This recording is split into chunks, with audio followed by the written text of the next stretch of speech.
which they will be talking on the topic before us: innovation to solve educational challenges in Africa. Innovations to solve educational challenges in Africa.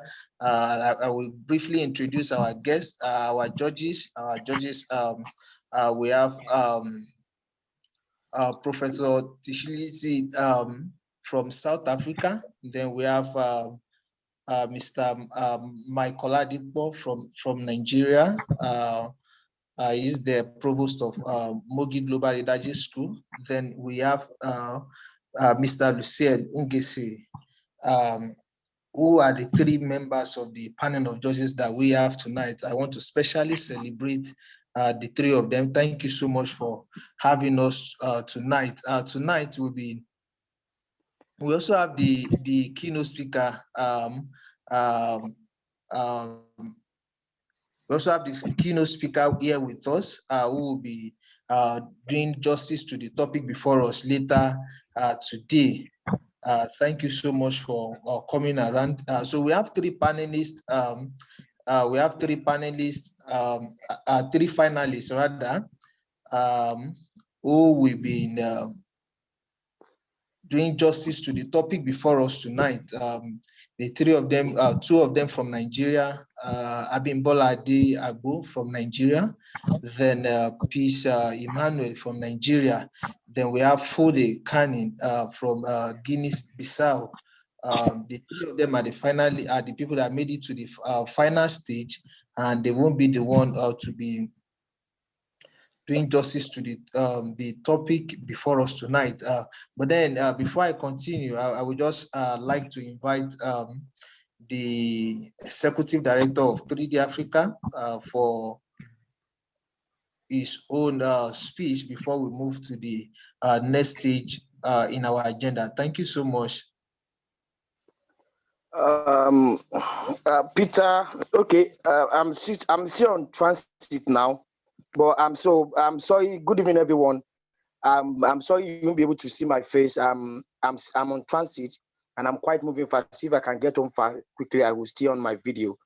Thank you, Peter, for this wonderful opportunity that we are giving young people to provide solutions, innovate solutions to critical challenges we are facing in the African state. I want to say a big welcome to everyone on this program tonight. A big thank you to our judges, Mr. Michael Oladipo from Mogi Global Leadership School. We say very thank you, sir. He has been a supporter of this concept from the very beginning. We celebrate you really, really good, sir. Mr. Lucien Ngeze, University of Dodoma, Tanzania. Thank you so much, sir. The first time we told him, he loved the idea and has been working with us seriously on it. Thank you, Professor Chilizi Nenzelele from University of South Africa, and a founder of Fombe Leadership School as well, Fombe Leadership Foundation, rather. Thank you so much, sir. You have been a supporter of the African Youth Week from the very beginning. I want to also say thank you to our keynote speaker, Mrs. Sally Kim from Botswana. Thank you, Ma, for joining. And to every participant, I hope tonight is going to be wonderful. We are going to have critical ideas from you, of course, as you pitch your ideas to the audience as well, the few selected audience. Thank you so much for joining as well. We are glad that and we know that we are in the right direction towards mobilizing young people for the change that Africa. We are very sure that these are right steps to take, and we hope this grand finale tonight will be a starting point for revolutionizing of education in Africa. On that note, let me say welcome everyone. I'm sorry once again for not owning my video. I'm still on transit. I'm very, very sorry. All right, thank you so much for that. Thank you so much. Like I said, because of our time, we need to move very fast. Then the breakdown of how we go tonight is simple. We have the three finalists taking on stage to uh, take about 10 minutes to talk about what they have on the topic before us. Then thereafter, um, our judges, we go ahead to ask each of them question after the presentation of the first person. Uh, then the judges can go ahead to ask them question. We also want to take one or two questions from the audience for them before we move to the next person. Then afterwards, we go ahead to test their knowledge about general African on the generality of Africa. We test their knowledge about some key aspects of the continent. Then why the result computation, that will be the second and the final stage. Why the result computation will be going on by the panel of judges. We move ahead to the keynotes keynote speaking section by our dear keynote speaker. We'll move ahead to that stage, and after which we go ahead to announce the results. After which we'll go ahead to announce the results. So we'll move very fast now. I think I can. So we have the finalists. The first person, Abimbola Hadiagbo, taking on stage now. For our own presentation. I think let me unmute you, and then you can go ahead.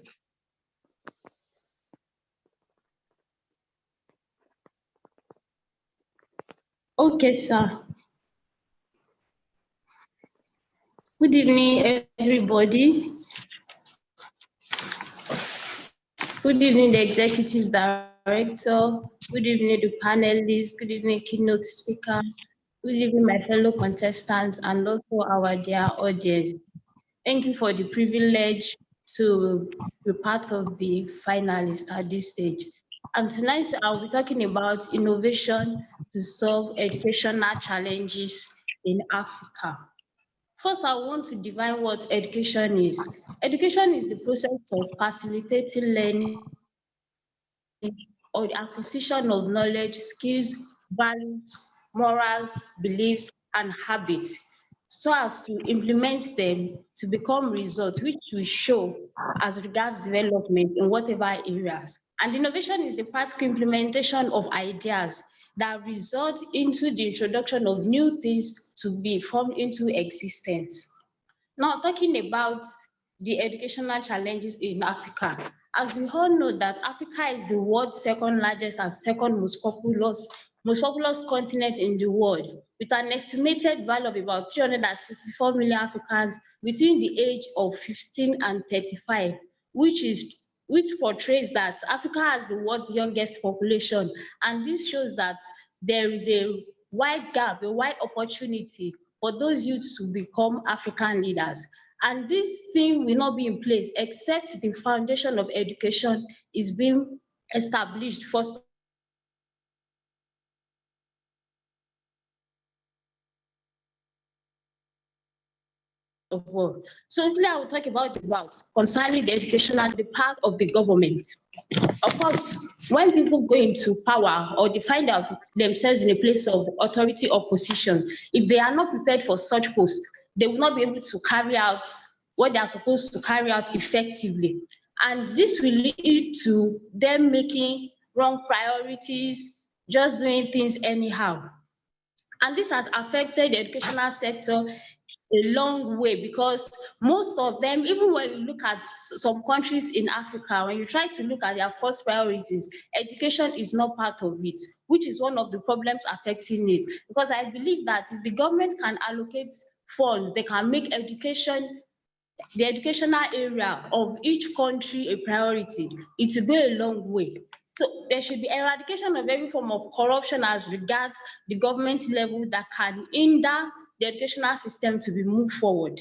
So the African education system is characterized at the moment as a weak management in place and also a weak structure towards giving the educational sector a priority. Another thing I also want to talk about is relevance and quality. Quality in the sense that the teachers that they are put in place to give out knowledge, to teach students, how qualified is it's not just about picking somebody because it's related to me or because you just feel that okay, this person should just occupy their post.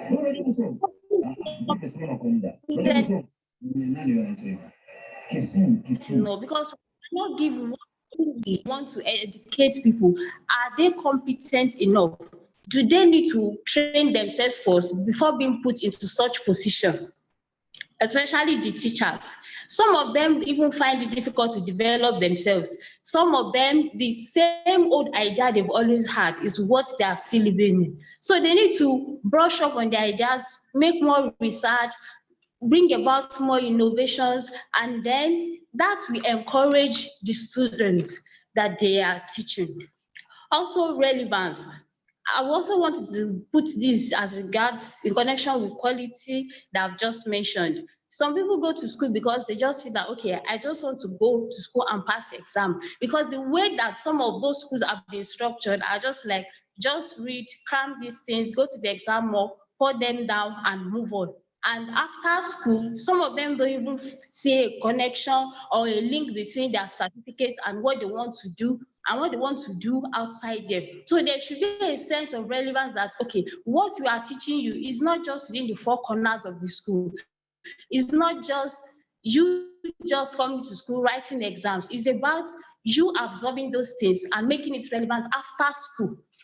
Also, want to talk about crisis and insecurity. Crisis and insecurity has affected educational sector a great deal because when crisis sets in, when terrorism is in place, when violence is in place, people, especially children, they will be scared to go to school. Even their parents will caution them from going to school. So the government has to look into it. How can we curb violence? How can we curb terrorism? How can we limit every form of crisis? Because a child cannot be at home and they are hearing that okay, something, a form of violence happened very close to the school of the child, and the parents will release such child. No. So the government has to look into it. Crisis, insecurity, terrorism, and every form of violent extremism has to be eradicated.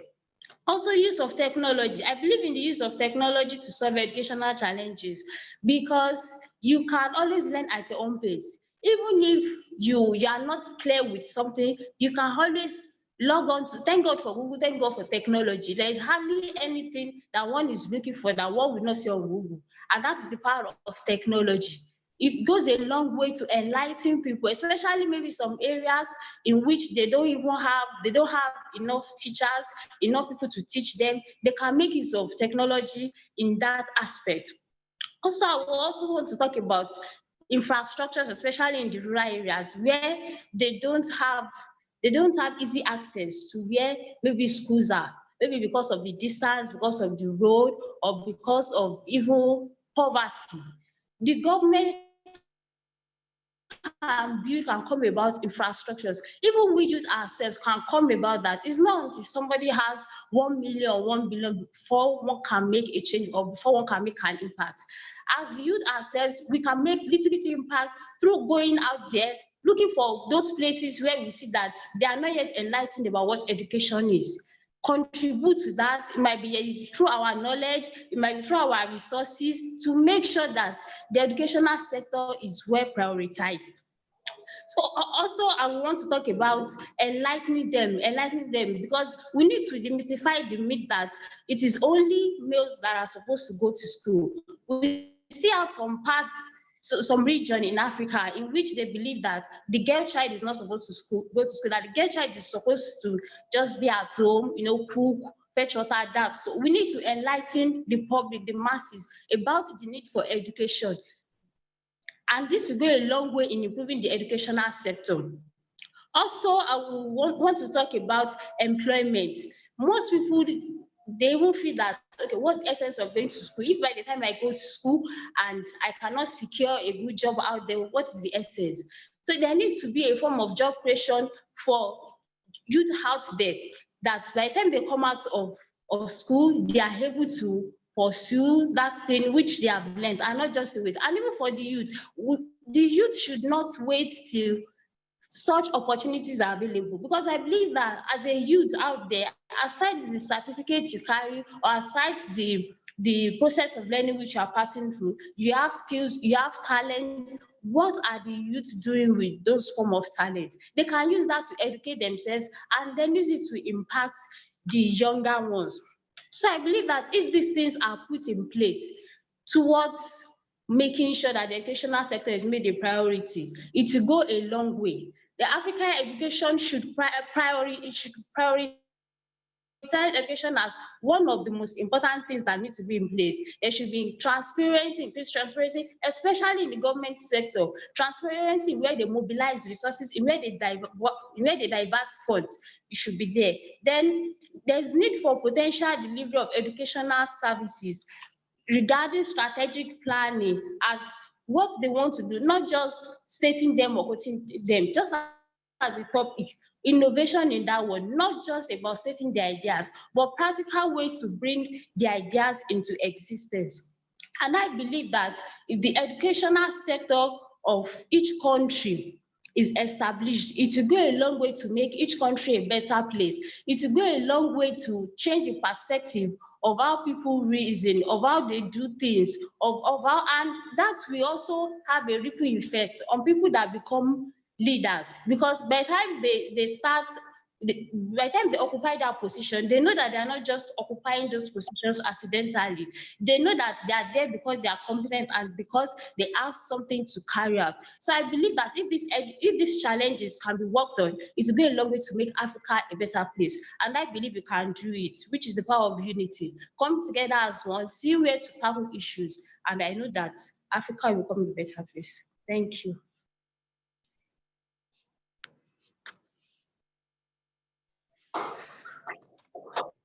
Thank you so much, Hade Agbo Abimbola from Nigeria.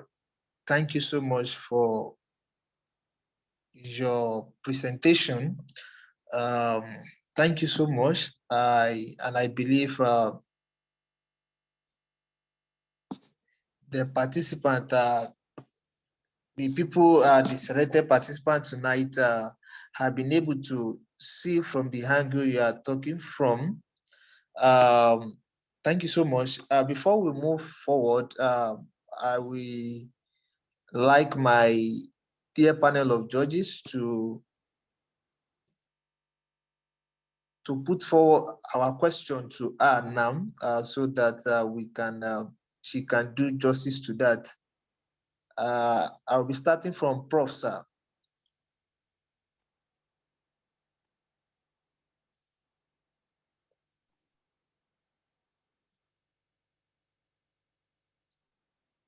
So I'll be taking the first question from our professor from South Africa. Thank you so much. I see I am now unmuted, so can you hear me? Yes, we can hear you, but it's kind of faint, sir. All right, let me try and, can you hear me now? Yes, sir, we can hear you. You can go ahead, sir. Thank you so much. Abimbola, thank you very much for your presentation. I like the energy and the passion behind your presentation. And I just want to ask you a question on your presentation in particular. You spoke about that African leaders are not prepared And as a result, when they get into power, they make wrong decisions, or they don't know how to prioritize and what to prioritize. My question is, what can be done in Africa to prepare these leaders? In other words, to bring them to that state where you can say, this is a ready leader. What can be done?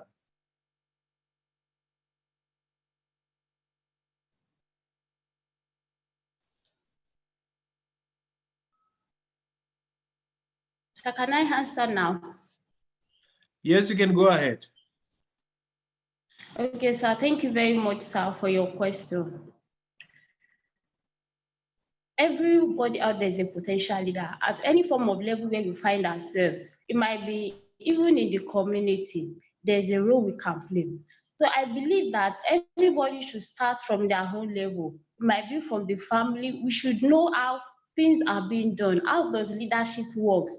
And this comes with we enlightening ourselves. We can read books of people that have paved that way of leadership and they have done it successfully. We can learn from them. We can look out for people, mentors who are in places of leadership and they are doing well and learn from their wisdom. And I also believe that, just as I mentioned earlier, that at the local level, before somebody reaches a national level and international level, the person can start from a local level, maybe in the community, maybe in the street, and start from them and look at it. What are the attributes of a leader? What does a leader do?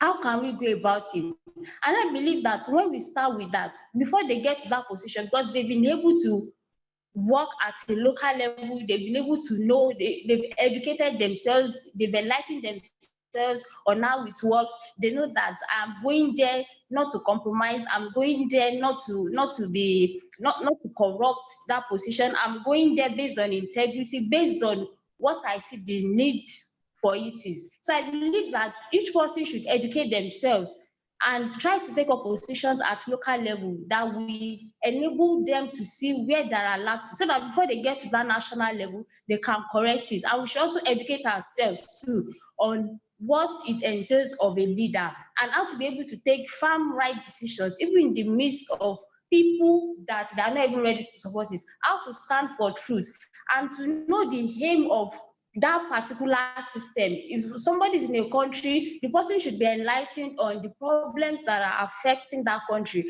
And so even before that person reaches that level, the person knows that, okay, this is what I'm going for. I'm going there to be focused, not to be distracted, and see that this is where I can make appropriate changes. So I believe if they do that, they will not just find themselves coincidentally in positions and just go there to embezzle funds, because their mindset have been rewired, their perspectives have been changed. They've been able to govern people at local level. They've seen where people have brought that complaints. They've seen how strategies can be put to place for effective results. They've seen how things cannot be done where that will not yield results.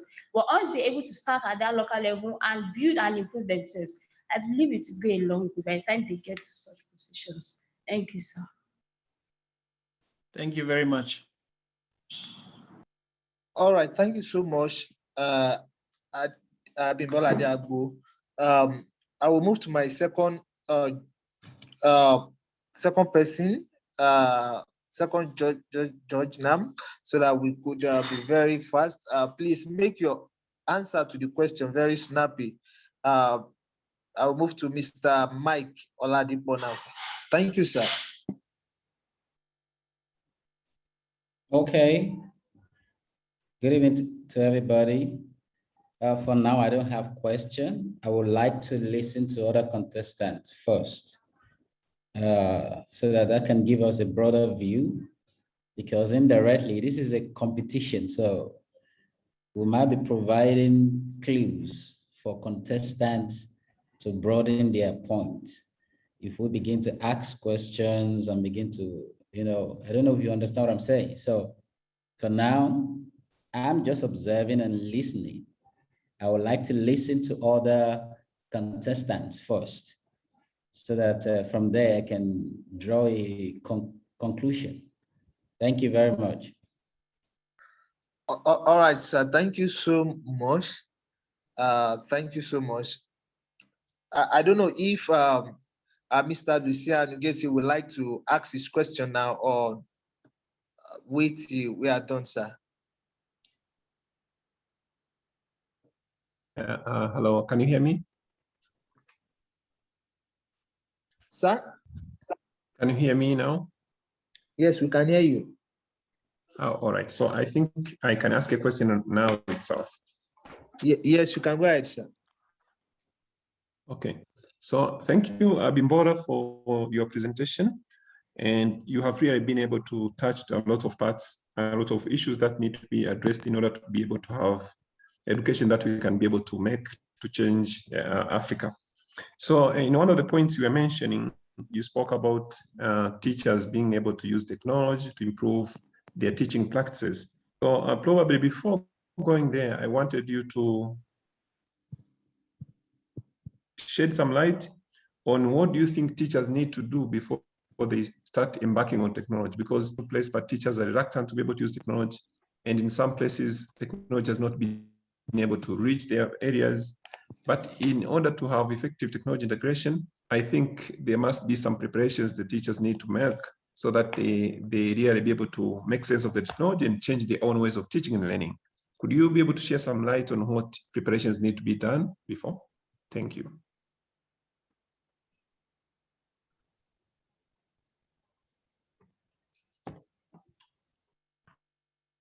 Thank you very much, Sal, for the question. So you asked about the preparations they need before they start making use of the technology for the teachers. Okay, Sam. Before the use of technology, they have they have a certain level of knowledge which they have already acquired, which makes them to be qualified as teachers that will teach those students. So I believe that the level of knowledge which they have, they can try to make researches on those things. They can try to connect with people like them who have been exposed to new ideas, to innovations, to latest research works and development. They can connect with them, relate with them, so that will enlighten their knowledge. And also they must have that passion, that zeal, because if that passion and that zeal to give out knowledge, to want to improve yourself, so even if they have access to technology, they will not do anything. So they must have that willingness, that passion to be able to be able to impact knowledge. Not that they are fed up, like, I'm even tired of this thing. The person's passion must be in place. Like, I want to pursue knowledge, I want to improve, and they should not just have that idea that they just want to impact students. They should have the idea that as they're impacting those students, they are also impacting themselves, they are building themselves, they are working on themselves. So if they're able to put these things in place, by the time they have access to such technology and they see that, okay, new facts are developing every now and then, it will be a smooth ride. Or like somebody who is frustrated already, or like somebody who is not even willing to go out to teach and you give the person access to technology, nothing productive is going to come out of it. So I believe part of the preparation is from inside. They should prepare their minds that, okay, I want to educate people, I want to impart knowledge. They should be ready to link up with people. They should be able to go extra mile. Even before that access to technology, they should go extra mile, look for places. We have some places where, especially some libraries, where they keep updated facts, updated ideas. They can go there, learn more about it, but it starts with their dedication, their conviction to be able to see that there's room for improvement, not that they know it all. And then when that access to technology comes into place, they will become better and they'll be able to impart more knowledge. Thank you, sir.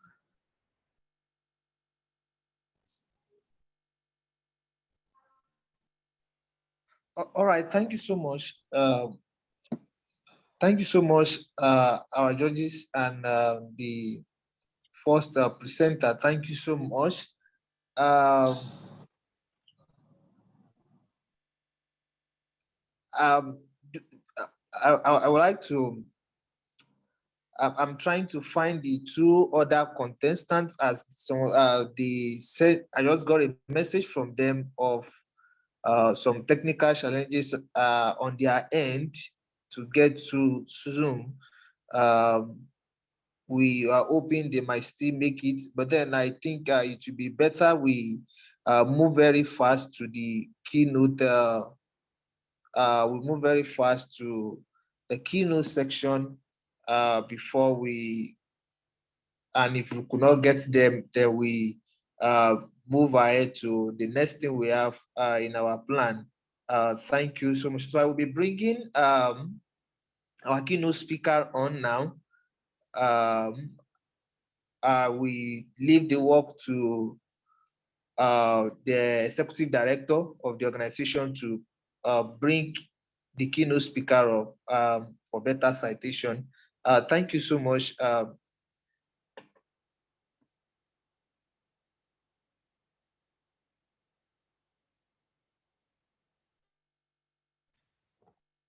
Okay, Mrs. Kim Sally is here.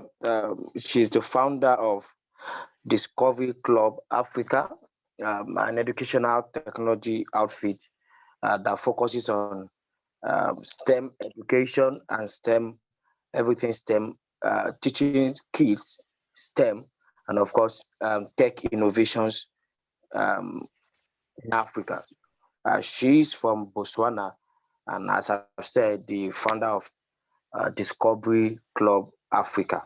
So on that note, Mrs. Kim Sally, you are welcome. Hello, hello. Good evening. Very nice to get back to Nigeria. It's becoming my second country. Yeah, I'm actually originally from Kenya, but I work in Sub-Saharan Africa. So, and I'm happy to see familiar faces. Hi, Mr. Ngeze. It's been a long time. So, Yeah. Hi, Sally. How are you? I'm good, thanks. Good to see you. Yeah, So, sure, thank you. yeah, that was life before COVID when we could meet in quite a number of conferences, and let's hope we're getting back to that. Good to see all of you young people working extremely hard and so much more inspiring and motivating our youth. As you know, youth is the greatest resource that a country can have. And currently we're looking at Africa as the wealthiest and the youngest continent. Not just because we have a lot of other minerals, resources and stuff like that, no. Our wealth is in the youth. So I don't want to sound like a lecturer. I want us to have like a discussion. I'll just go straight away to my key points that I think could accelerate our youth in Africa. I would have loved first to listen to the presentations, and well done. You'll excuse me for struggling with the name Abimbola, right? I said it well. I hope I did say it well. Well done, well done. That was quite impressive. When you were asked the question on what leaders should do, I was thinking.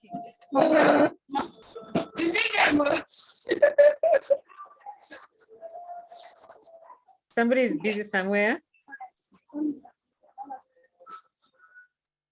Okay, we just carry on. So to myself, I thought, and how would I respond to that question? Which this is an issue we deal with every day. Maybe the moderator, you can meet others.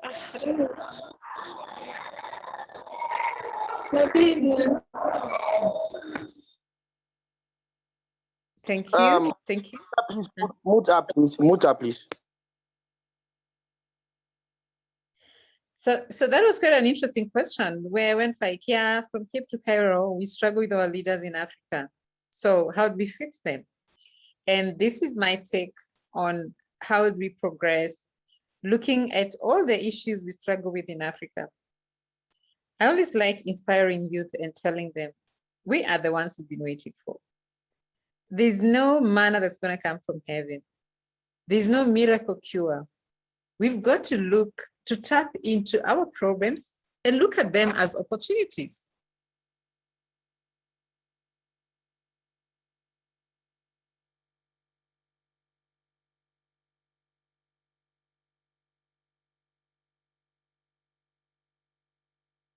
constantly. Have you lost me? I lost.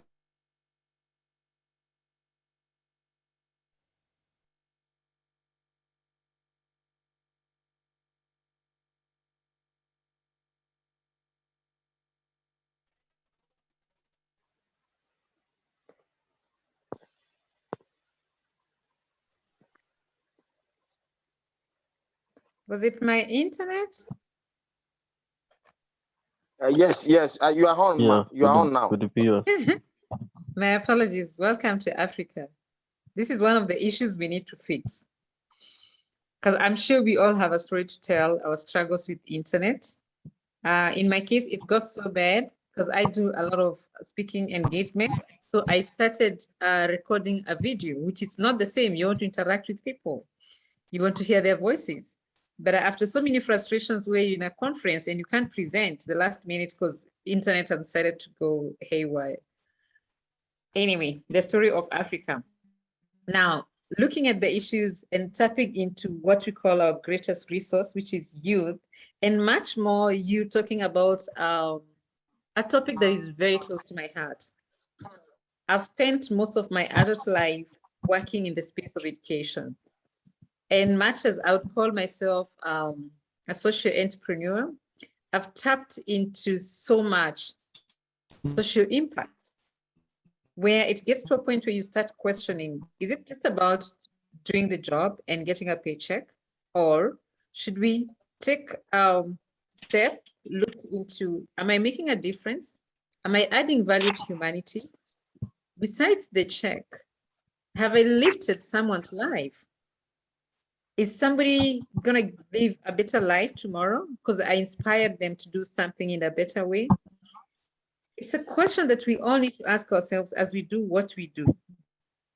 Now, one of the things I love very much encouraging youth to look into is we all have what we call our own fundamental assets. We all have our resources. We all have what we're good at. How can we tap into that and utilize it to an extent it can become our greatest resource? And how do we even get to know what we're so good at? We can do effortlessly and pay our bills. I'm sure you all know by now, it's a gig economy and it's a knowledge economy. So at the greatest resource we can use, that innovation that we have within us, that creativity, soft skills, what we can tap into ourselves and create our own jobs. Africa and the rest of the world right now needs more job creators than employees. And we can do that. We can do that. We need to harness and look into ways that we can be the greatest asset that's needed in our communities. So let's just get deeper and look into how do we get into that. There's so many different things that we can do for us to be a great resource. If you look at organizations within you, we have literally in every country, we have UNICEF, especially those who are in education. We have MasterCard, we have European Union, we have World Bank, we have great universities, we have innovation hubs. But you still interact with our youth that don't know that they exist or they don't know where to start. So what if we could start into checking innovation hubs that are within our communities, universities, organizations that constantly are doing something that we identify with? It could be in any space. Do they know of my existence? Do they know that I'm right here and I'm looking for a job or an opportunity? What if we could approach them and start with requesting volunteerism? It starts from there. So it's something I love encouraging our youth because I've seen a lot of them as we train them on how to be job ready. You start with that, go and do job shadowing. I'm not sure how many doors you would knock asking or requesting, I want to help. And how many people would keep on saying no. Just go, look at what you're passionate about. I want to get into aviation. Get to the next airport and request. Start from pushing the broom. Don't be choosy. You'll get up there. The next thing I constantly feel we need to upskill ourselves on. COVID has presented a lot of opportunities, especially a lot of online courses. I've taught myself, I started in 2019 when I got so much deep into education technology. It's always been my passion. But for me to fit in and embrace fourth industrial revolution, I had to do a lot of courses. So now I have my nano degree, which I have taught myself from IBM. I ran coding workshops from Ghana, Senegal. I've traveled extensively in Africa through myself sitting and teaching myself how to code. These are free platforms that you don't need to pay anyone, and you get certificates for them. So if our youth can tap into, just identify what you really love, get online. One of the world's greatest universities is YouTube. You can literally learn anything you want to learn from it. We registered our social enterprise for us to move strongly into an NGO so that we can have a great impact in Africa. 2020, just before COVID, I had to teach myself everything that I now know about NGOs. To an extent, I can now do presentations on how to raise funding. So if we can tap into that, let's look at the greatest resource that we have.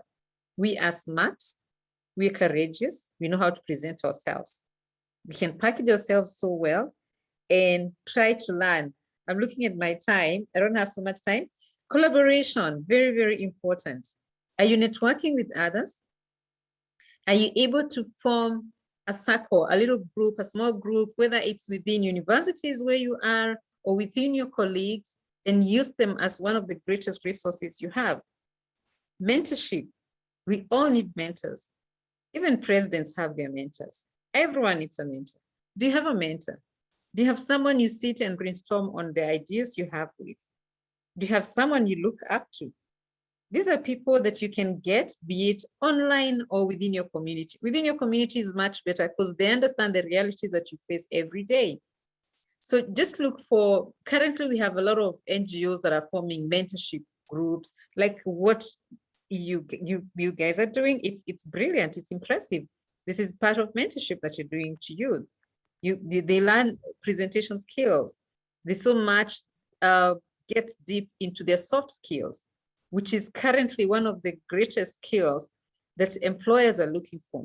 We may not all fit into creating our own jobs, but surely if we can't create our own jobs, then we need to be employable.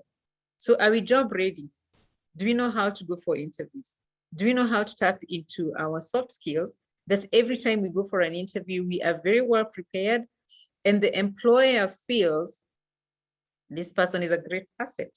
I had a very interesting session 2 weeks ago when we were running interviews looking for specialists in digital marketing. And it's something I'd love to encourage every youth. Please get to understand what is digital marketing. Google has been offering some free courses, which I actually did that course last year, where I also wanted to understand digital marketing. I'm sure most of you know it. I think they call it Google Garage. You can Google that, you'll see it. It's something that takes you like less than 2 days. I think it's like a 24-hour course or something like that. So it's something you can do in a span of 3 to 4 days. And you get to learn a lot about digital marketing, which is quite a great resource. I think, Lucian, we met through LinkedIn. We met first at the conference, right? Yeah, in Botswana. Yes, in Botswana, African Union Conference. And now we meet quite often on LinkedIn, right? So we network there. We can literally, which is a great resource to tap into. So 2 weeks ago when I was doing interviews, what I was so impressed about is to see a lot of youth that I was talking to were actually overqualified. They were super good. Confidence, take how much they should get paid, sell yourself, your worth. It was so nice to see them insisting on, no, you can't pay me X amount of money because I can do this. And then I went like, has it been so long since I interviewed people, or our youth, they have really changed. They're on top of their game. Where you sit wondering, okay, I only need 2 people, but all these 10 people are super amazing. So be one of those. that the employer feels, we've actually come up with a model where we offer youth shares, something I'd love to encourage a lot of people who are in business. Because our youth, our millennials, our Gen Z, they are totally different. They want to own. They are very smart. They don't want to be taken advantage of. And we also want to groom them. We want to grow them. We want to see them owning businesses. So one of them I had to negotiate on, okay, discount probation 3 months, and then we discuss shares.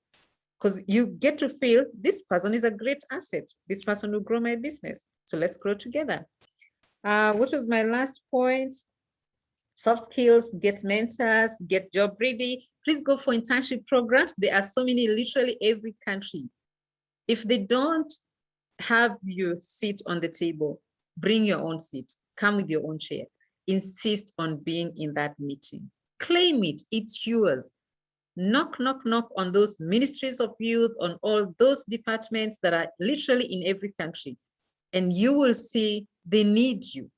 They need you. That's where you find in the same countries that are so, unemployment is very high, poverty is very high. We still have people who are thriving. What is their secret? How come they are? How come they move from one job to the other? What is it they know that we don't know? What are they doing extremely well? I think that is it for me for today. Job shadowing, very important. I'm very happy to connect.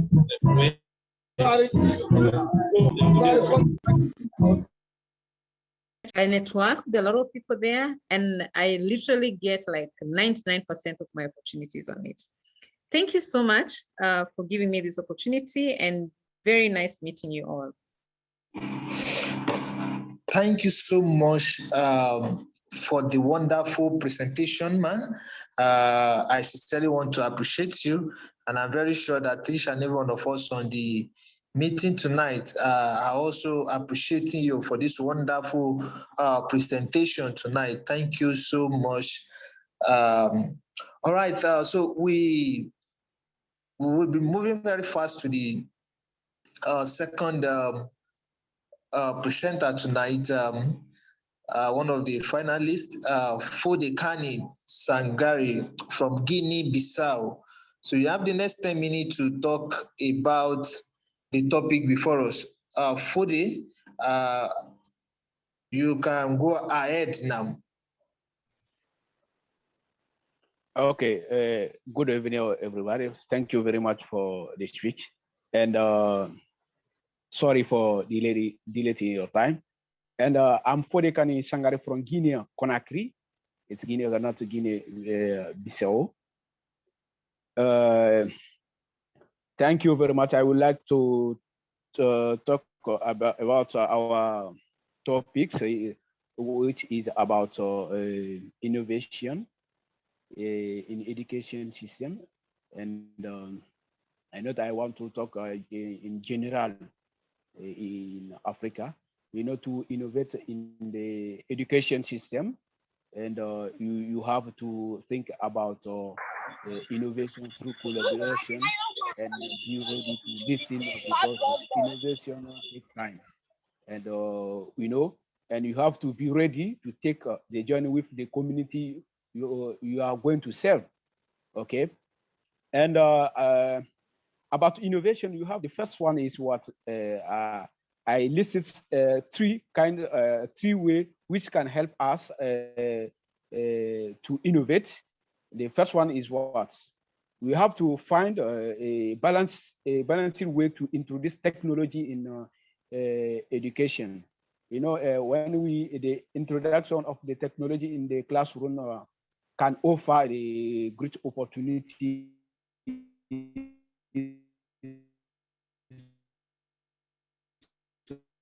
for the learners, for the data collection, in order to, and you can say like this, you can say in Mali, and follow your classes, your class from America, from Nigeria, from Egypt.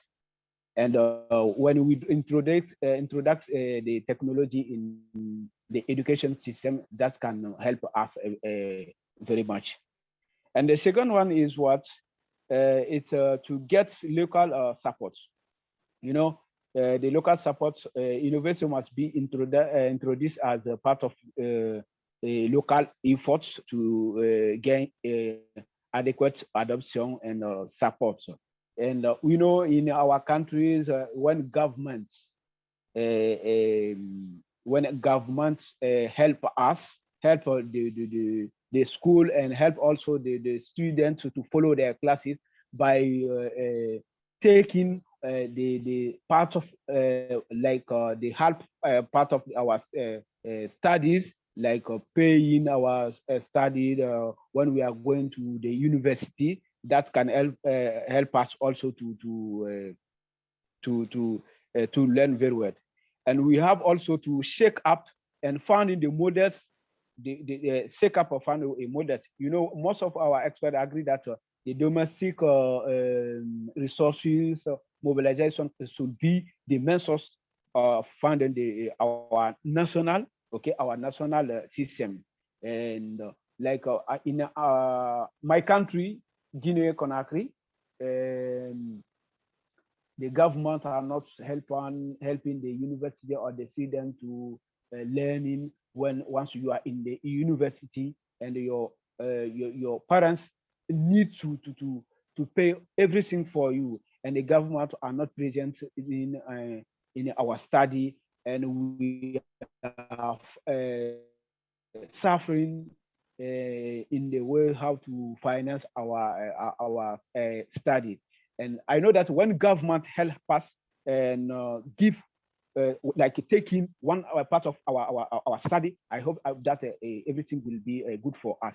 And I as I told you, and balance is like I said, find a way to introduce technology and get local support and shake up finding model way. I have the three ways that can help us to innovate in the education system in Africa. In the francophone country like this, when you take in the francophone countries, we need to learn most of the subject like the mathematical subject and the physical, and also the learning other language like English in the francophone country. You need to be like in Nigeria, in Ghana, or in Liberia to learning English, or if you don't have the means, or you don't have to mind the money to go to Nigeria or to go to Ghana, it's not easy like this. And finding the way which can help us to stay in our country and learning is when you introduce a technology in the education system. Like this, for example, I am in Guinea. I can through my computers or my phone, I can be connected and follow my classes from Nigeria or from Ghana. That's why my speech was based to the introduction of technology in system education. I hope that the three ways can help us and to innovate in the education system. Thank you so much for the Canin from Guinea-Bissau. Thank you so much. Okay, sorry for that. You can mute your mic. We'll be taking your questions, and the judges will be asking you a question after the third presenter, after the third person. You have to wait. Our judges, please, let's take note of that. The question will be coming immediately after the third person, so we could maximize our time very well. The next person is Peace Emmanuel from Nigeria. Peace Emmanuel, you can unmute yourself now and go ahead with your presentation. Good evening, everyone. I'm so sorry for coming late. I had a lot of technical issues. I'm so sorry. So today I'll be talking about innovation to solve educational challenges in Africa.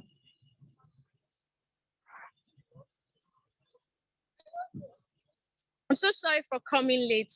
I had a lot of technical issues. So sorry. So today I'll be talking about innovation to solve educational challenges in Africa. Now, when we talk about innovation, innovation is bringing an idea, a new idea that can solve problem. At times, this idea could be creative or it could be technological, all the same. And then educational challenges are those things that tends to obstruct the free flow of education. Now, having said that, now what are the things that the innovation, the creative things that can be put into the educational sector to ensure that the educational sector is what it ought to be? The first one is sensitization of parents, proper sensitization of parents.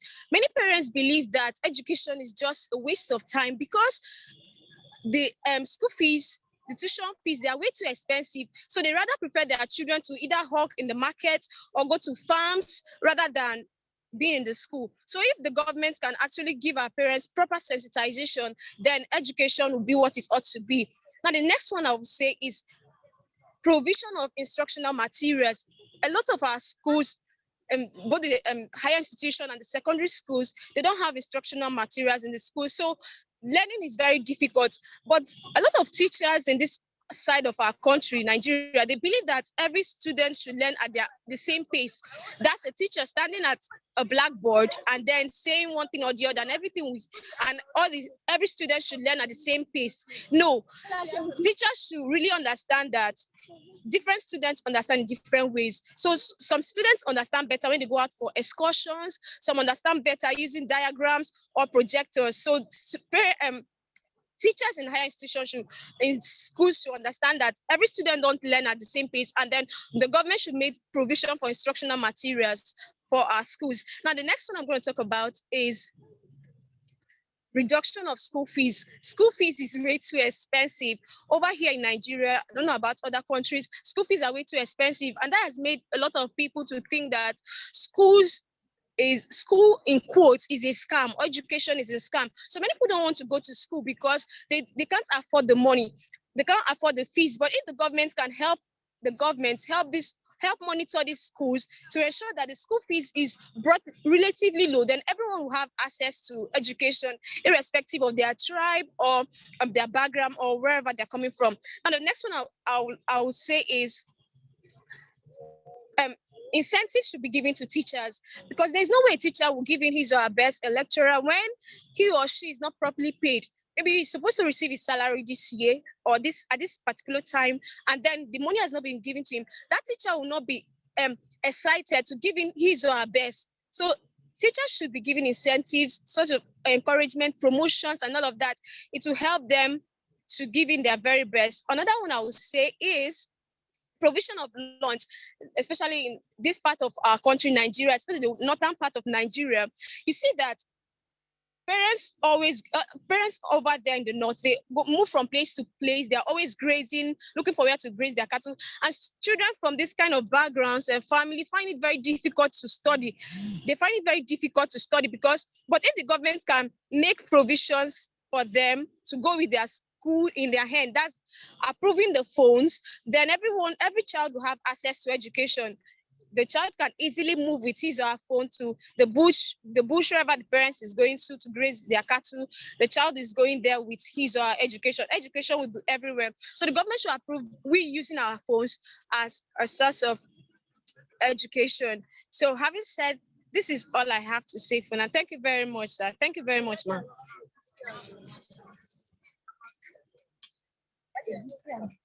All right. Thank you so much for the presentation. Thank you so much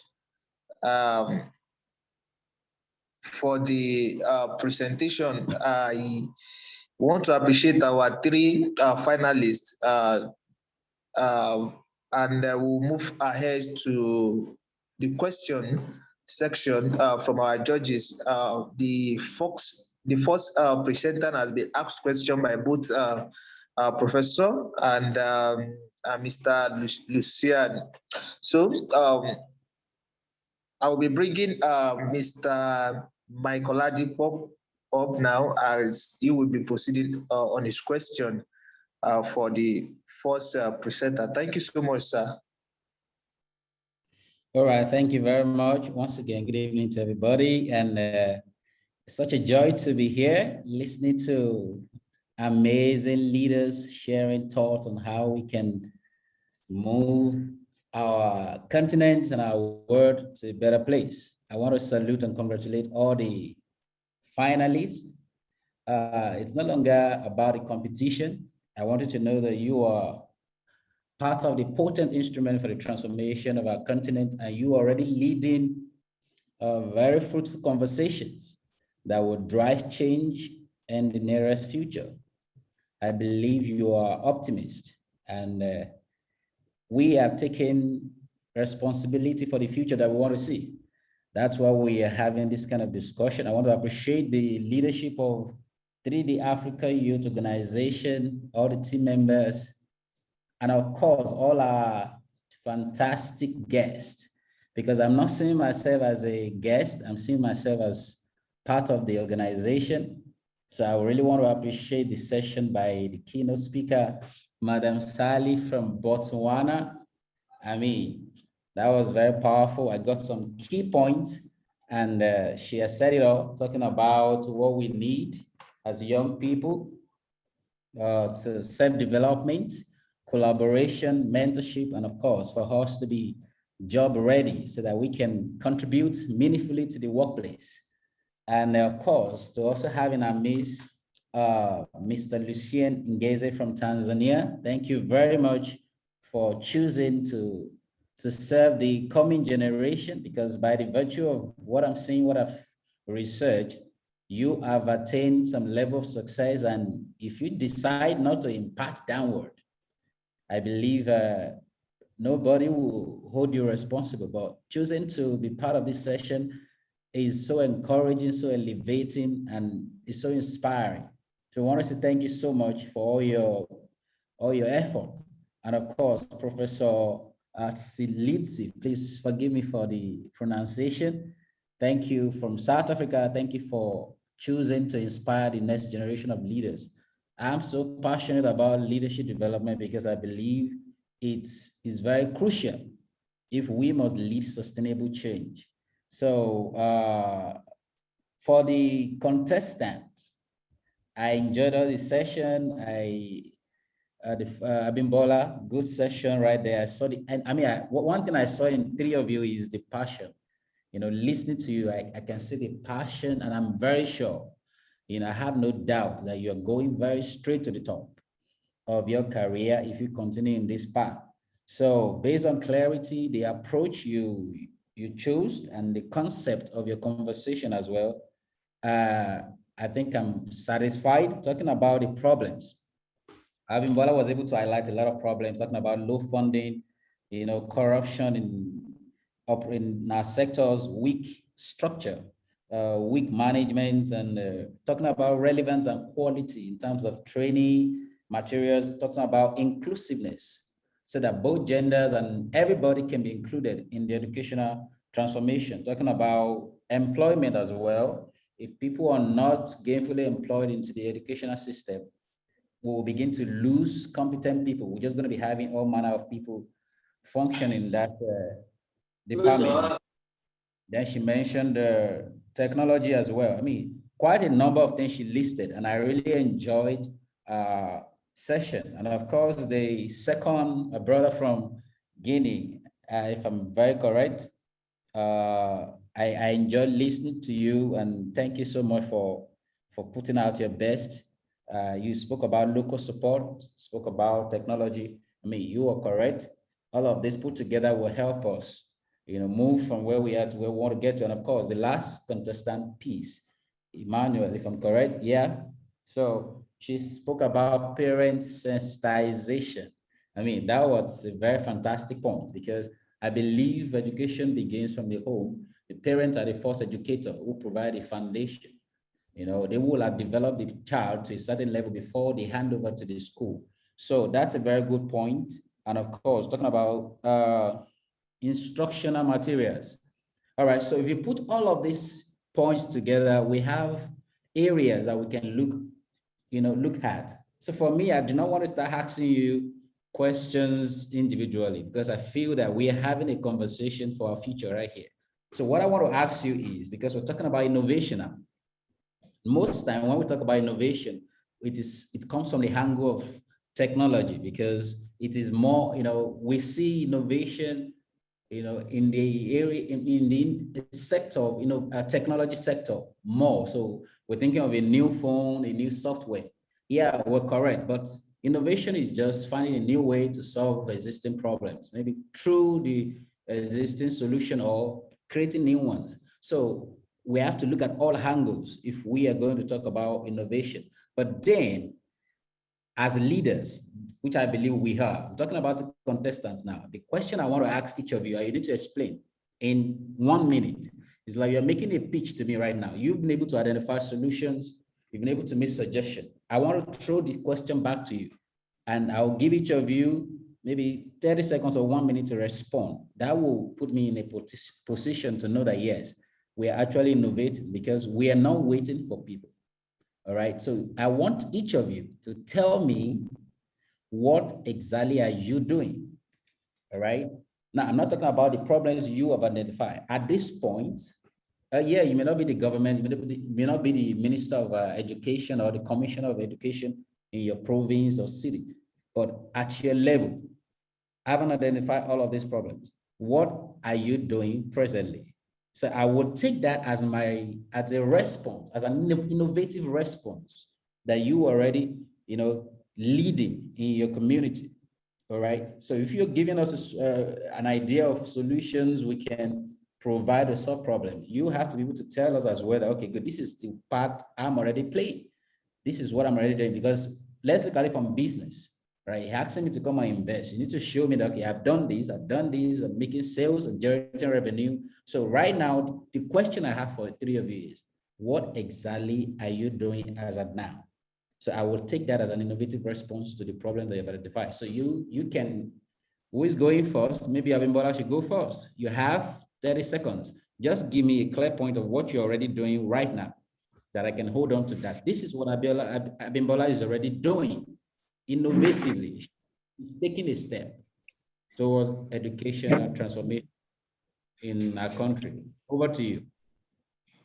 Okay, sir. Thank you very much, sir, for your question. For me, as regards my level, what I'm doing currently is trying to eliminate the perspective of limiting education to only one side of the gender. So I've been able to sensitize, especially within my community, both online and on ground, to sensitize people that can get rid of any form of gender discrimination as far as education is concerned. So I've started that, in which last year I was able to bring out a magazine to be able to cover both for male and female, sensitizing them on the need for education and why it should not just be limited to one aspect. And as much as possible, when some major dates in the year, especially towards the female folks, are being celebrated, I go out there and sensitize them to more, to show them the value of the girl child, not just limited, especially in the areas of education. Wow, excellent. That's impressive. Very impressive. Okay, I'm not going to talk now. Let me listen to the next person from Guinea.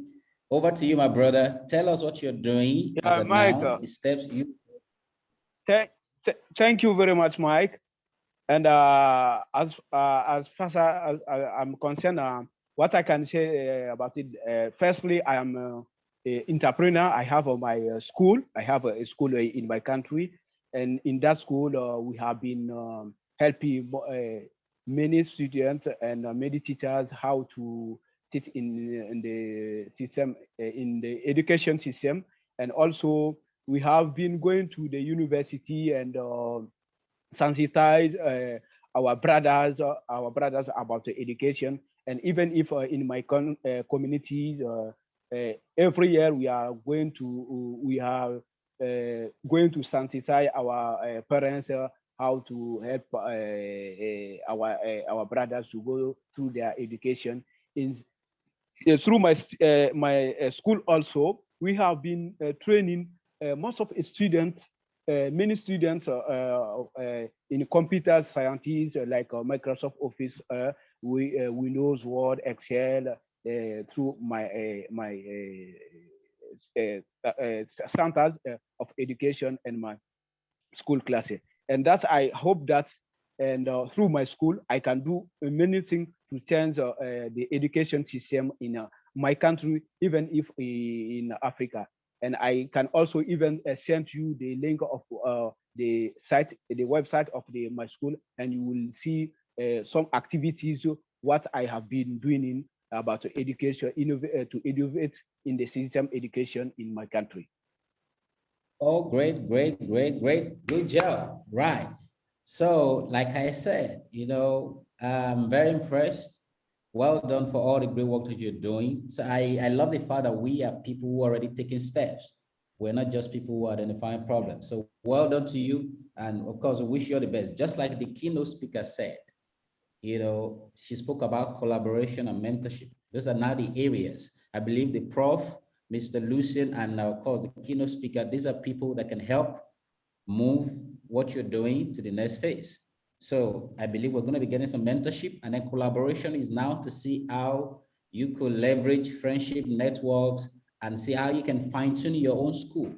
All right. So that once you're as you are empowering people academically to be intellectually sound, you're also empowering people to be economically independent, because there has to be that balance. So well done to you. You have already started taking a step, and that is what we're talking about. You are taking the step, you're innovating, you're finding ways to solve problems in your country. So I'm very impressed to hear that. Okay, over to you, Peace. Let me hear what you are already doing. I hope Peace is not off. Peace, Emmanuel, are you with me? I'm there. Thank you very much, sir. Okay, for me, as an optimism surgeon, a lot of people, I try to make them understand that though education might be quite expensive in this part of our country, but that shouldn't make them to give up, because I met a lot of people, like precisely my own classmates. Some of them, they came to me and they were like, they are leaving school, they don't have the money to further anymore. But I was telling them that no, despite the fact that the school fees here is quite expensive, you can still make it, you can still continue with this school. So I try to make them understand that education is not just a scam, because the way school fees is very high, that has made a lot of people to believe that school is a scam. So I made them to understand that school is not just a scam as they have believed, because I told them that they could be optimistic and keep faith alive, that they are still going to make it. Thank you very much, sir. Okay, very good, very good. Well done, well done. All right, so dear contestants, I'm also very happy that we have people like you at the final stage. We just want to encourage you to keep, finding ways not to give up. So I would like to I think I'm done on my own part for now. I would like to listen to Prof. I would like to listen to Mr. Lucien so that we can have more views on how to progress. Thank you very much. Thank you so much, Mr. Mike Oladipo. Thank you so much for that wonderful section with the contestant. Thank you so much. Really getting a lot from all since the beginning of this program to now. I'm gaining very, very much. Thank you so much. So I will be bringing Prof for his own general review and question for the contestant. Thank you so much.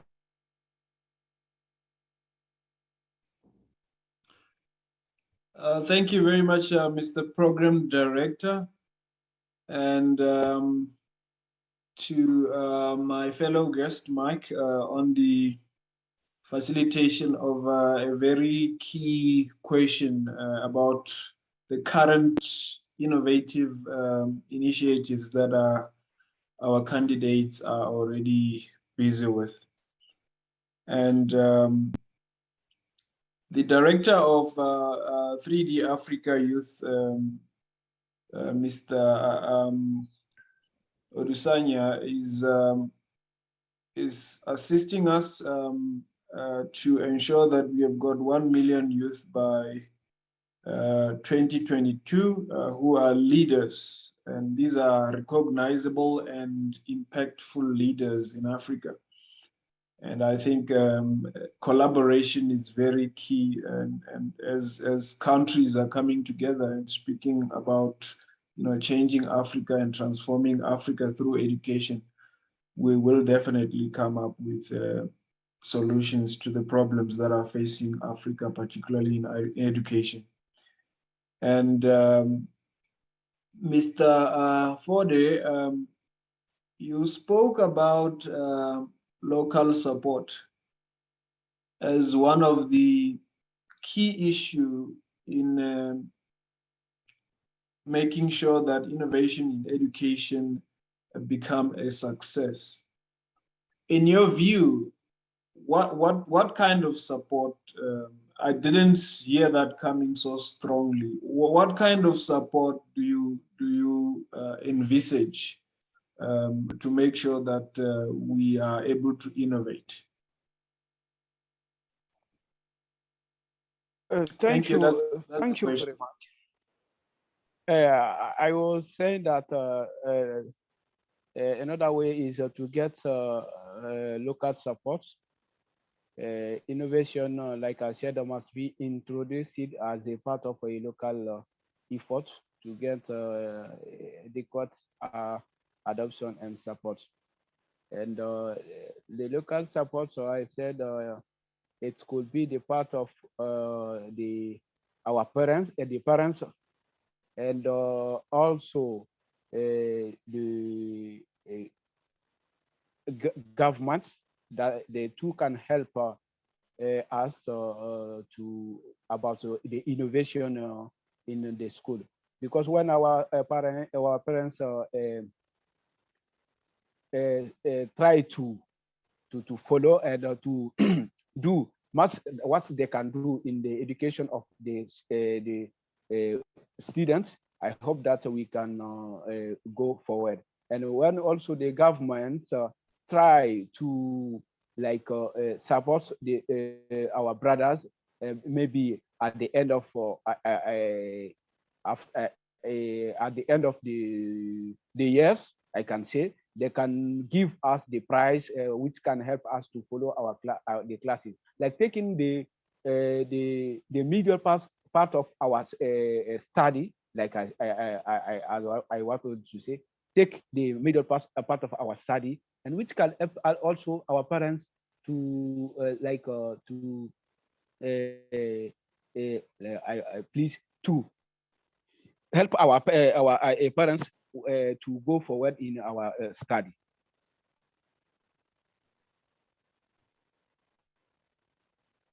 Thank you very much for your answer. I am satisfied with your answer. And the next question will go to Peace Emmanuel. And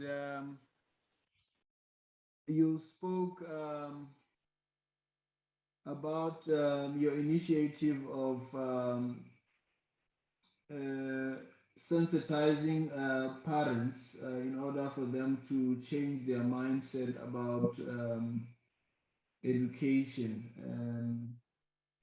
And then you also spoke about instructional manuals for different teaching methods. And you seriously emphasized the reduction of study fees or school fees. And you went on to speak about incentivizing the teachers for the efforts that they are putting. I want to focus my question on the reduction of fees, since you spoke about it for the better part of your presentation. What do you think are the key parts that are leading to education or the school fees being very expensive? And what can be done to reduce these innovatively? What can be done to reduce the school fees? What are the contributing factors to expensive school fees, and what can be done to reduce school fees?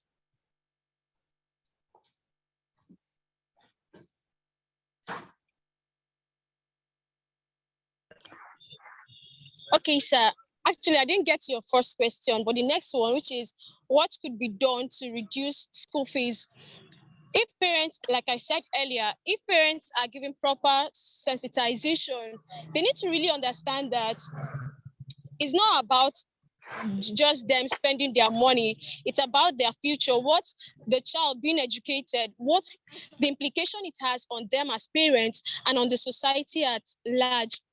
So what the government can do is the government can give um what should empowerment to parents, because when parents are empowered, they have entrepreneurial skills, then they will not give their children out to start hawking or doing one thing or the other. And then scholarships also should be given to students, because that will aid them to that's a form of aid to reduce the school fees. Thank you, sir. Okay, I think, thank you very much, Peace, for that answer. The first part of the question was, what do you think are the issues or some of the aspects that are leading to school fees being so expensive? Well, what do you think are the contributing factors? Okay, sir. Now, the first one is bad governance in the school, because a lot of people in the school, those in the sectors, like they want to embezzle the students. They think that the parents, maybe they're probably too rich or something. So they want to just acquire wealth for themselves. So they just increase it. That's one thing, is bad governance in the school. Another thing is government not aiding the school, because when the government is not aiding the school, helping, providing the necessary things, then the schools are forced to provide those things for themselves. And how they do that is by imposing school fees on students, because they want they want to get the money for maintenance and every other thing from the students. So if the government can do something about that, then I think that everything will be okay. Thank you very much, sir. Thank you very much, Peace. I'm satisfied with your answer. Over to you, Program Director. I'm done. All right, thank you so much, Prof. Thank you for your wonderful section with the contestant. We are grateful for that. So we'll be moving to the next, to the last, our judge, Mr. Lucia Ugeze, for his general review and interaction question with the two other contestants. Thank you so much, sir. Now, wow. Okay, I hope you can hear me now. Yes, sir. Okay, so again, thank you for the session and for the interactions we have had. So I just have one question to Fode. You have given a lot of points about what you can be able to do to be able to get to have some innovations in education, especially in Africa. So I just wanted to know if you could be able to shed some light or say something about the role of some research institutes or universities in the process of innovating education in Africa. So I'm taking it apart from what you know about education. I mean, you know about teachers and you know about parents. Now we are trying to look into other factors, or stakeholders who could be able to play a part in bringing about innovation in education in Africa. So could you shed some light on the role of universities or research institutes to the process of innovation in education in Africa? To you, Fode.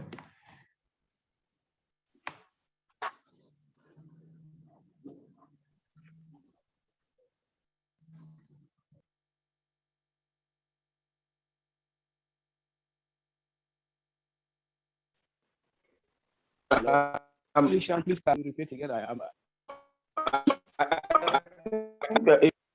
Go.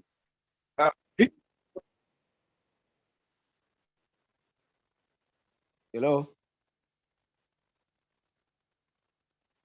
Yeah, hello. Hello, Please, Fode Kanin, can you come back go again. ahead?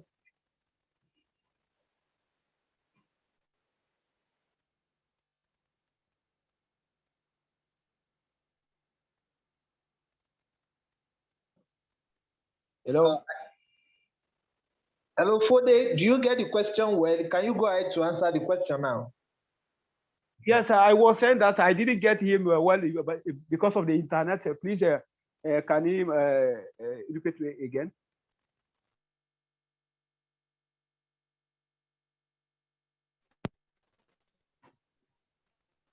Okay. So can you hear me now? Yes, we can hear you, sir. All right. So my question was all about trying to do away with the role of teachers and the role of parents in bringing about innovation in education. And I wanted you to focus on other stakeholders like universities or research institutes to bring about their role. What could be their role that is being played by research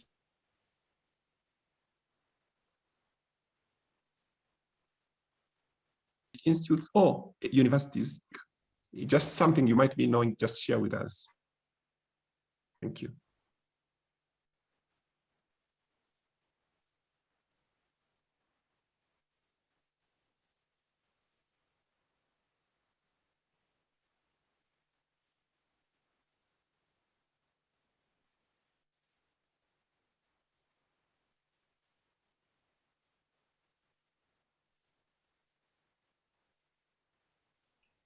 I think we are finding it difficult to hear Fode.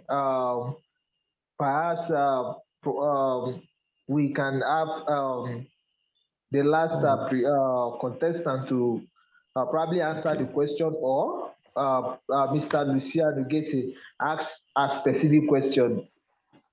Sir, which will you prefer, sir? Oh, okay. So, all right. So to Peace now, I had prepared one question. So am I audible now? Hello? You are audible enough, sir. You can go ahead, sir.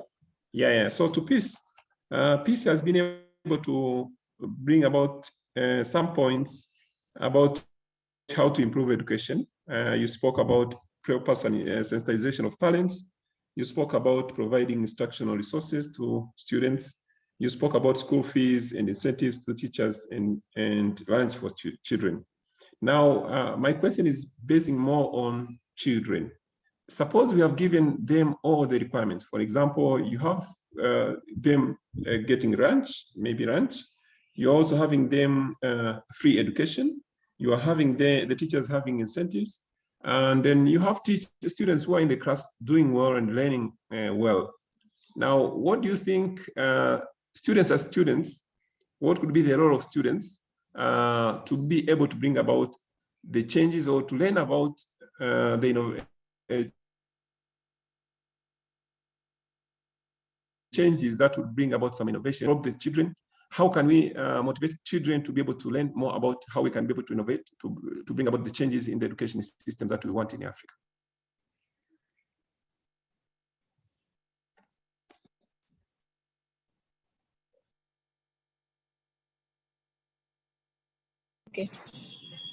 Okay, sir. So the duties of the students, for me, I think that the students should improve their own self. Now it's left for them if all these things are put in place. But I think that if all these things are put in place, no students will be eager to learn, because majorly this school fees of a thing is a major problem to students.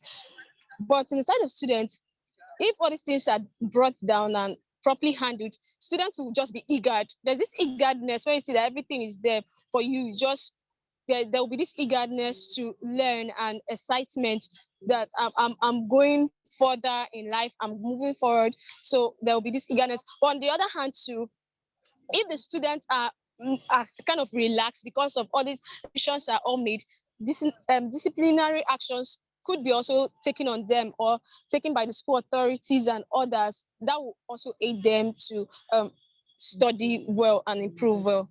Thank you very much, sir.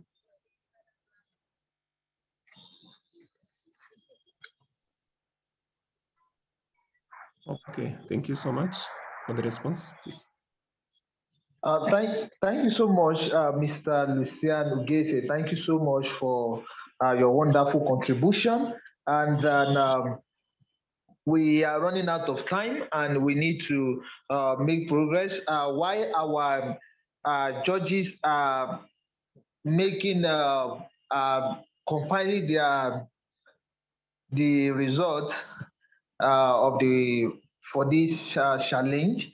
We will move ahead to hear our other audience who might want to give in one input or the other on the topic that we are looking at. If you can just raise up your hand and use the button to raise up your hand while I unmute you from here.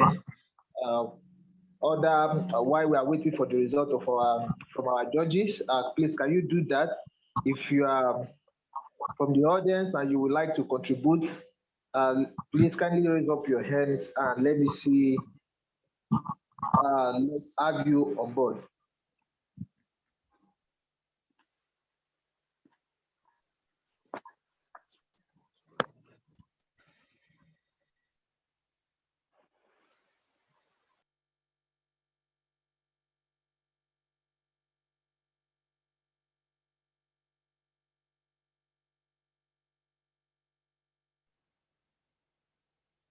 Please, let's do it to talk. Let's do well to talk. I will we would love to hear from you.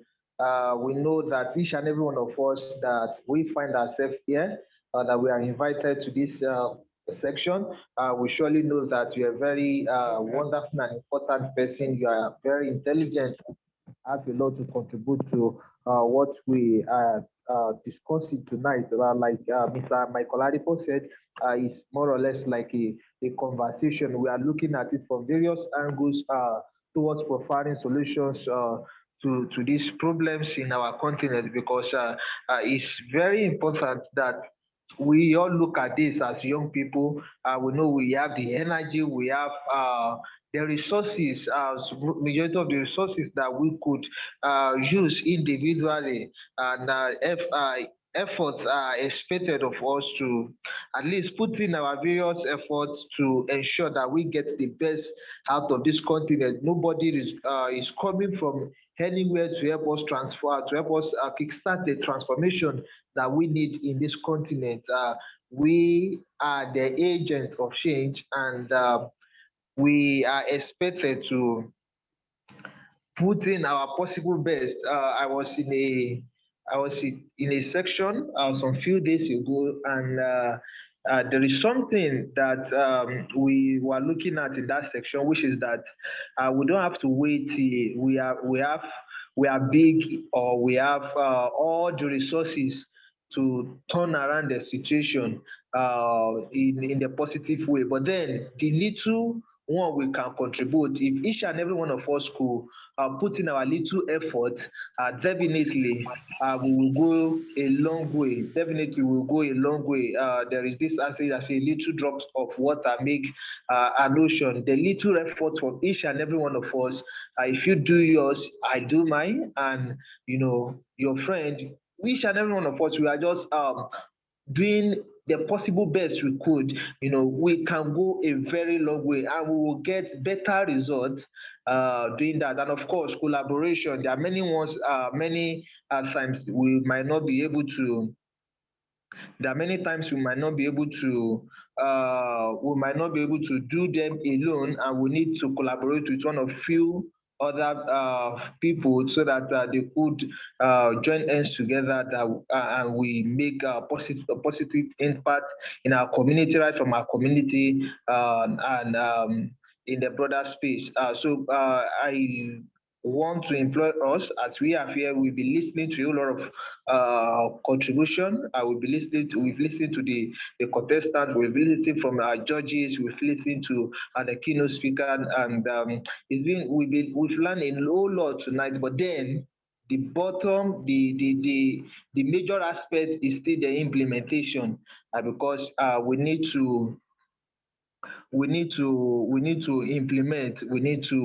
implement. We cannot just wait on we can't just say we've listened to everything tonight and that is where it will end. You know, it won't end there. As an organization, of course, we are still going to review all of these points and look at where we have where we have to cut in, and some of those we need to scale up to relevant authorities. We will push them to them, and we'll do our own part. But as individuals, I'm encouraging us to see what we can do to push this transformation.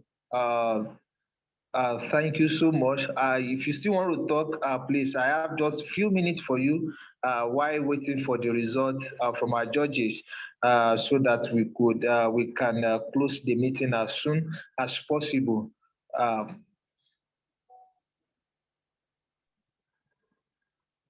Peter. Okay, Fode, you want to say something? All right, you can go ahead. You can go ahead. I wanted to add something. As a educational entrepreneur, I wanted to call on all of my brothers in this platform. And if you want to add, if you want to help the education system, you must be in collaboration and be ready to listen, because of we know that the innovation take time. But like I was saying that I personally 2017 I created a foundation in my Canning Foundation. In my foundation, we have been training many young people, many students in computer science, because of about this time they need to learn it, and they can follow their classes even if they are sick. At home they can follow their classes, and many of them have been asking in my community in the remote villages, saying that we don't have internet, we don't have computers, and we even don't have a center. We can help our brothers to learn something. And when I get money, I come back in my village, and I create a center, computer sciences, and also how to learning, calculate it, because we have many women in the remote villages. They don't know how to even how to calculate it or something, and I help them with my team. I will help them learning something how to calculate and also we help many students in computer sciences, in Microsoft software, and also hardware and networking system in my community. All right, and all right. Thank you. Do the same. Thank you so much. Help the system in Africa. Thank you so much, Fode. Thank you so much. Please, Abimbola, can you give your parting words as we move towards the close now? And I also be expecting the parting words from Emmanuel, Peace Emmanuel, to just 10 seconds. Can you do that? Okay, sir. I really want to appreciate everybody here. I also want to say a special thank you to the organizers. Thank you for giving us this platform and this privilege. And we want to assure you that everything, all the ideas we've listened to, and even the ones that the keynote speaker mentioned, that will take adequate steps on it so that we can bring about the necessary changes that Africa needs. Thank you so much. So all right, spot on. Thank you. Peace Emmanuel, 10 seconds.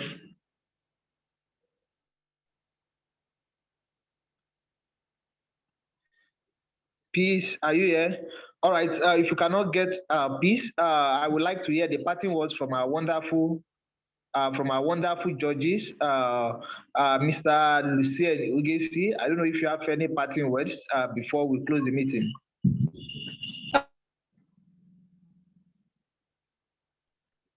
Yeah, I hope you can hear me. Yes, loud and clear. Thank you so much, sir. Okay, so I don't have much to say rather than just congratulating all those who have been able to participate in competition. So it has been enlightening to be able to see young Africans innovating and thinking about the innovations that we can be able to bring about to solve the different educational challenges that we have in our continent. So I am just hoping that we in the next competition, we'll be able to see them participating again, but at the same time, be able to inspire other young Africans to be able to participate in such challenges. I'm aware that there are a lot of other challenges that they can be able to participate in, but given the fact that they have been able to give time to participate in this one, it shows that they are dedicated and they can also be able to participate in many problem-solving challenges that are associated with the innovation in education. And I do hope that we are going to see them in the next version of this series, which implies therefore that in the process, we can also be able to reduce some of the challenges that we think are also hindering the process of education in our countries. So thank you so much for participating, and I'm just happy to be able to be part of this process as well. Thank you. Thank you so much. Thank you so much. We are very glad to hear from you. Prof, sir, your parting words, sir.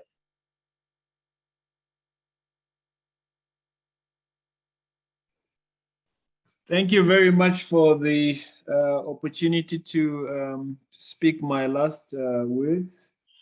I must say I'm very thankful to be part of this very key initiative where we recognize young leaders who are coming up with brilliant ideas that we can follow to transform Africa to be a leading continent in the world.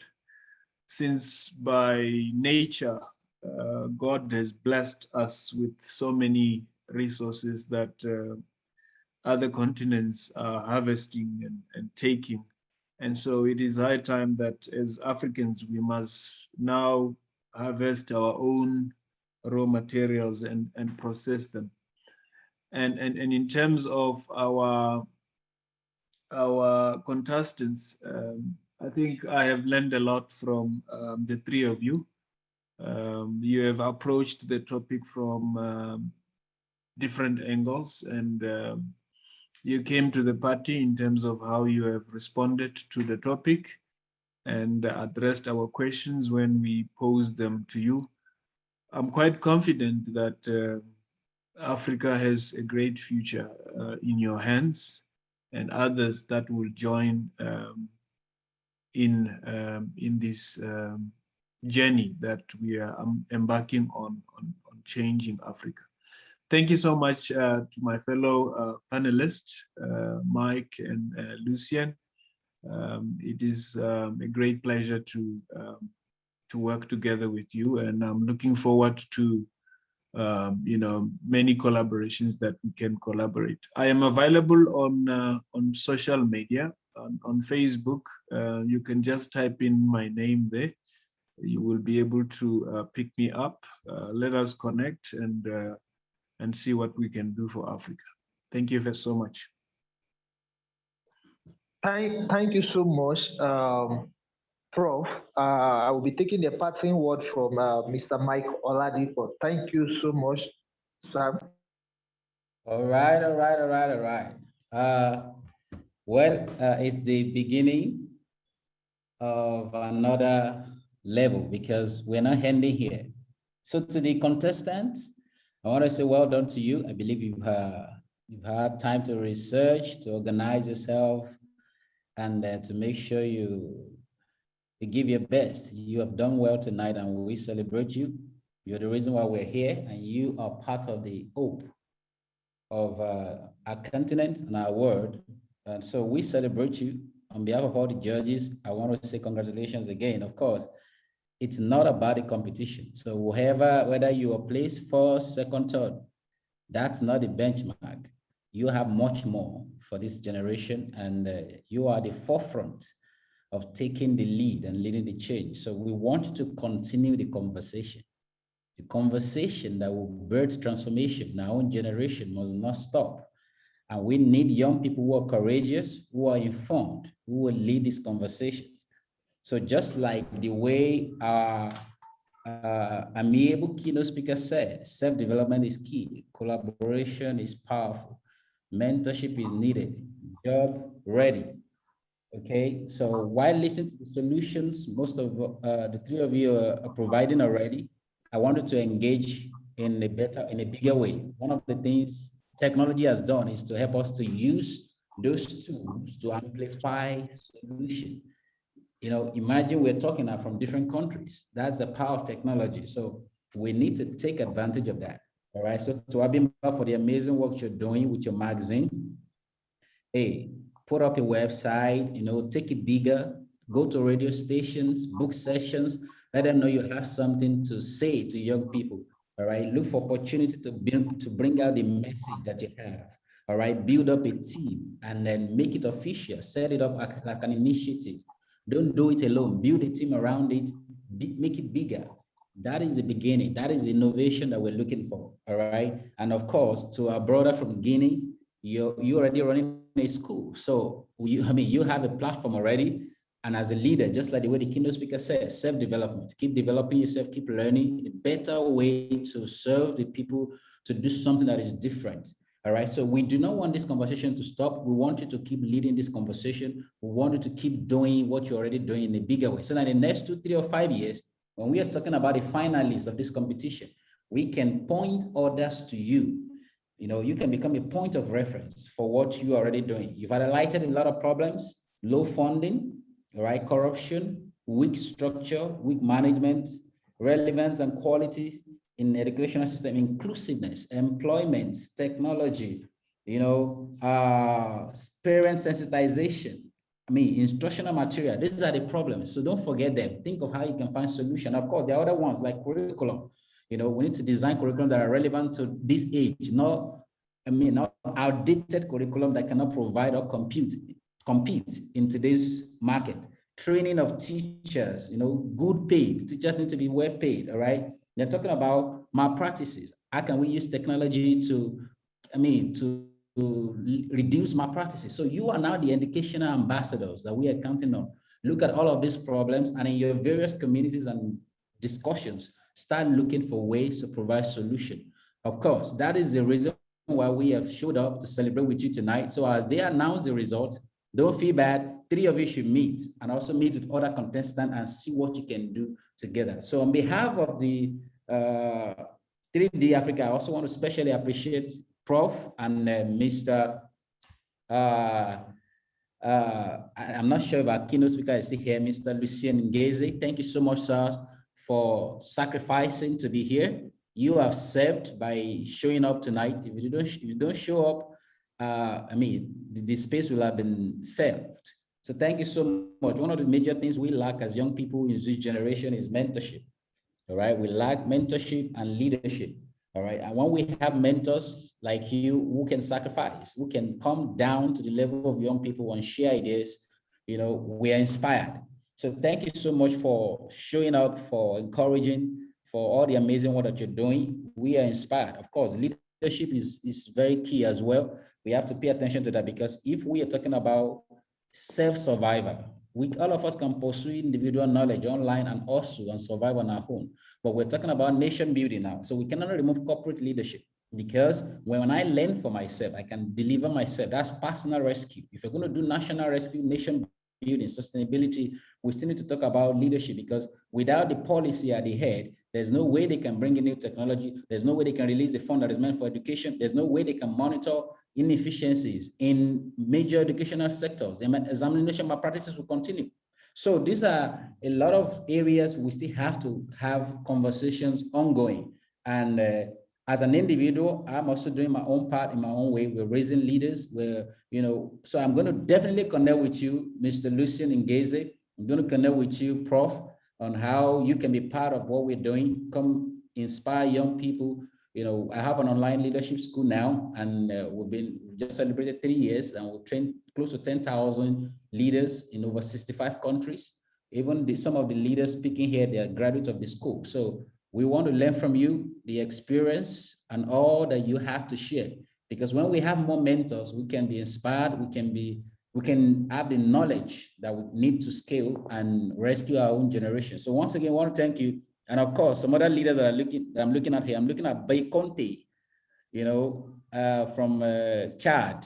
Good to see you, Leader Samuel. Good to see you, and every other person that has joined tonight. So once again, thank you so much for having me. I'm very grateful for the privilege, and I wish you all the best. Thank you. Thank you so much. Thank you so much, Mr. Mike Oladipo, for the for that. Thank you so much. We are so glad to have each and every one of our judges. They be doing very amazing, and we celebrate you sincerely from the depth of our hearts. So I'll be bringing aboard the executive director of 3D Africa Youth Organizations to rule out the results of the chalet. Thank you so much. You can come aboard, sir. I must say, wow, this is wow. I'm so excited. I am happy. I'm elated to be part of this program. I myself personally, I wrote every point down. It's a new way for me to also sit down and strategize. Fortunately, I'm also in the education sector, so this is so interesting. First and foremost, let me say a very big thank you to the panel of judges. As Mr. Mike has said, some of us um, graduates of it has been a what's it called? It has been a journey of a lifetime for us, and from that place on where we have moved. Thank you, Prof. Chilizi. Prof has been a very good supporter of everything that we do. He's so much passionate about youth and Africa generally. His Fombe Leadership Foundation is doing well in educating and empowering young Africans. I've been there to speak once to about 5,000 people. It is so amazing what he's doing. He's a massive support to anything African. Mr. Lucien Ngazi from Tanzania is so passionate about education, educational technology, and education tools. Is so supportive. He has been working with us, innovating with me, how we can move education forward, how we can help young people, young teachers, etc. So these are amazing, amazing people, amazing fathers in the society that are mentoring young people and are building the next generation of leaders. We really appreciate and celebrate you, sir. Now, having said that, to the keynote speaker, Mrs. Kim Sally, you are a wonderful woman. We just met not quite long, but our passion for education, technology, and STEM with children is so amazing. Thank you so much, ma. Now, having said that, to the contestants, it is something that is noteworthy. You all tried. I must confess. Now, let me quickly make this known to you that three of you you have automatic tickets to Project 100 next year. Project 100 is a mentorship-based project where we have a lot of mentors from Africa and beyond.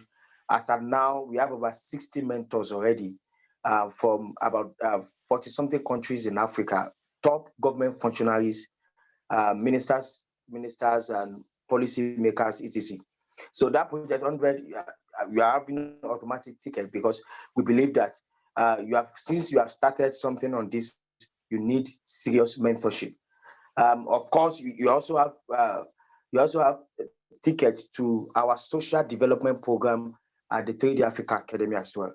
You have done massive work, and we have learned from you. However, of course, for opportunities like this, for it's not a competition, as rightly said. For conversations like this, we have to have the winner. All of you are winners, I must say, but of course we need to pick one person. Our judges have compiled the result, and on behalf of the judges, I'm saying that the third position goes to Peace Emmanuel. The third position goes to Peace Emmanuel. The second position goes to Fode Sangari, while the winner for 2021 African is Abimbola Adiagbo. Congratulations, everyone. All right. Thank you so much. Thank you so much. Thank you so much. I want to appreciate each and every one of us. Like we said, we celebrate the contestants. All of you are winners. By the special grace of God, at the grand finale of our ongoing week, the program lineup for the week, the grand finale is on Sunday. We will be doing the major award alongside some other awards and some other prizes that we've highlighted out for you. We'll be doing those major awards on Sunday by God's grace. Thank you so much, each and every one of us. Thank you for coming. Thank you so much. So I wish us the very best in all our endeavors. And thank you and have a lovely night to rest. Thank you. Thank you. Very good night to everyone. Bye-bye. Thank you. Bye-bye. Thank you, everyone. Good night. Bye, everyone. Good night. Okay, bye-bye, everyone. Good night. Okay, thanks very much and congratulations to the winner. Good night, all.